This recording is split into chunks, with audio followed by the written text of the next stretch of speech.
সবাইকে আসসালামু আলাইকুম। ঈদ আয়োজনে আজকে রান্না করে দেখাবো গরুর মাংস ভুনা।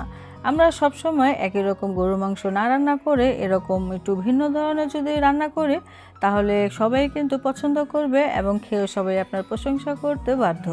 আশা করছি রেসিপিটা ভালো লাগবে। ভিডিওটি আমার ভালো লাগলে লাইক শেয়ার কমেন্ট করতে ভুলবেন না। চলে যাচ্ছি পুরো রেসিপিতে।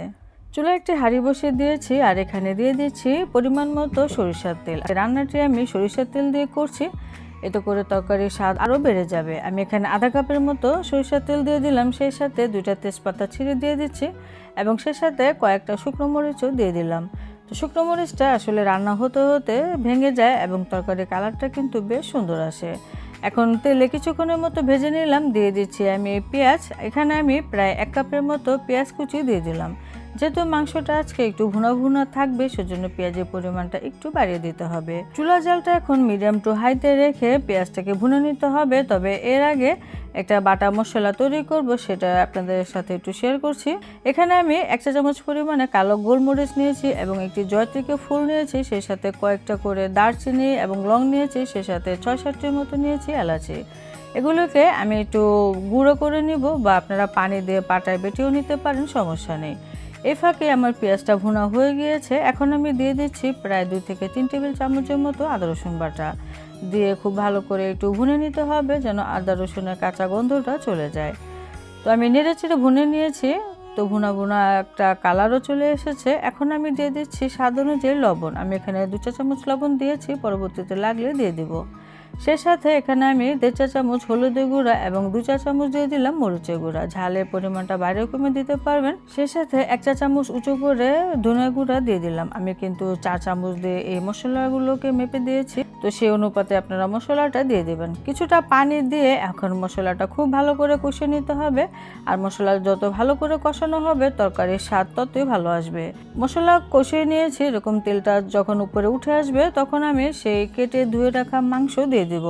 আমি আজকে এখানে 1 কেজি একটু বেশি হবে গরু মাংস নিয়েছি আর মাংসটা একটু মিডিয়াম সাইজ করে কেটে নিয়েছি। আর মাংসের মধ্যে অবশ্যই হাড় চর্বি সহ নেওয়ার চেষ্টা করবেন, এতে করে মাংস খেতে ভীষণ মজা লাগবে। মশলার সাথে নেড়ে চেড়ে আমি এখন কষিয়ে নিব। তো ঢাকনা দিয়ে আমি অপেক্ষা করছি বলক উঠে আসার আগ পর্যন্ত। চুলার জালটা আমি এই পর্যায়ে একটু বাড়িয়ে রেখেছিলাম যেন বলক এসে যায়। তো কিছুক্ষণ পর ফিরে এলাম, বলক এসে গিয়েছে। এখন আমি একটু নেড়ে চেড়ে দিচ্ছি।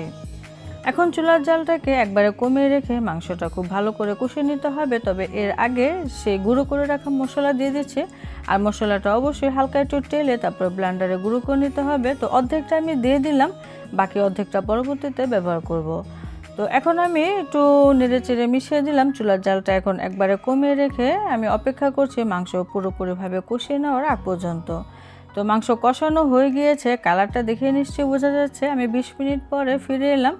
তো মাংস কষানো হয়ে গিয়েছে। এখন আমি সেদ্ধ হওয়ার জন্য পরিমাণ মতো পানি দিয়ে দিচ্ছি। আসলে মাংসটা কতখানি সেদ্ধ হতে হবে সেই অনুপাতে পানি দিতে হবে। আমি এখানে প্রায় 2.5 থেকে 3 কাপের মতো পানি ব্যবহার করেছিলাম। এর মধ্যে খুব সুন্দরভাবে মাংসটা সেদ্ধ হয়ে যাবে এবং মাখা মাখা পানি থাকবে।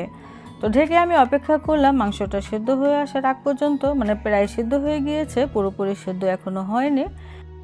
এখানে আমি কিছু আলু ব্যবহার করব। প্রথম থেকেই কিছু বড় সাইজের আলুকে এরকম বড় টুকরো করে সামান্য একটু লবণ দিয়ে তেলে ভেজে নিয়েছিলাম, সেই আলু দিয়ে দিলাম। তো আলুটা কিন্তু পুরোপুরি সেদ্ধ না, হালকা সেদ্ধ হয়েছে ভাজার সময়। এখন বাকিটা সেদ্ধ করে নিতে হবে। তো নেড়ে চেড়ে আমি প্রায় 10 থেকে 15 মিনিটের মতো অপেক্ষা করব। সেই সাথে এখানে 1 চা চামচ পরিমাণে ভাজা জিরা গুঁড়া দিয়ে দিলাম। দিয়ে আবার একটু মিশিয়ে নিচ্ছি। এরকম ভাজা আলু দিলে তরকারিতে খেতে অনেক মজা লাগে। আপনারা অবশ্যই তৈরি করবেন, আমি আশা করছি পছন্দ হবে।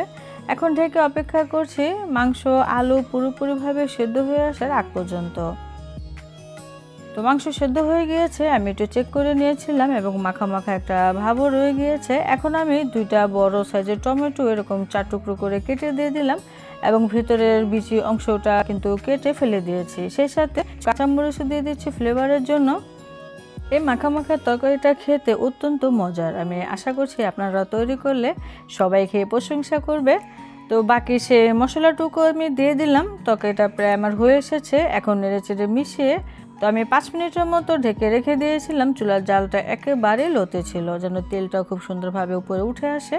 তো মাংস আমি একটু দেখিয়ে দিচ্ছি, ঝোলটা এরকম মাখা মাখা থাকবে, নামানোর পরে এটা একটুখানি টেনে আসবে, তাই এ পর্যায়ে নামিয়ে নিতে হবে। তো আশা করছি আজকের এই তরকারির রেসিপিটি ভালো লেগেছে। আমি তো এই তরকারিটা ভুনা খিচুড়ির সাথে পরিবেশন করেছিলাম। তো আপনারা ভাত, রুটি, পরোটা সব কিছুর সাথে পরিবেশন করতে পারেন। তরকারিটা খেতে অত্যন্ত মজার। তৈরি করলে অবশ্যই কমেন্টে জানাবেন। সবাই অনেক বেশি ভালো থাকবেন। বিদায় নিচ্ছি। আল্লাহ হাফেজ।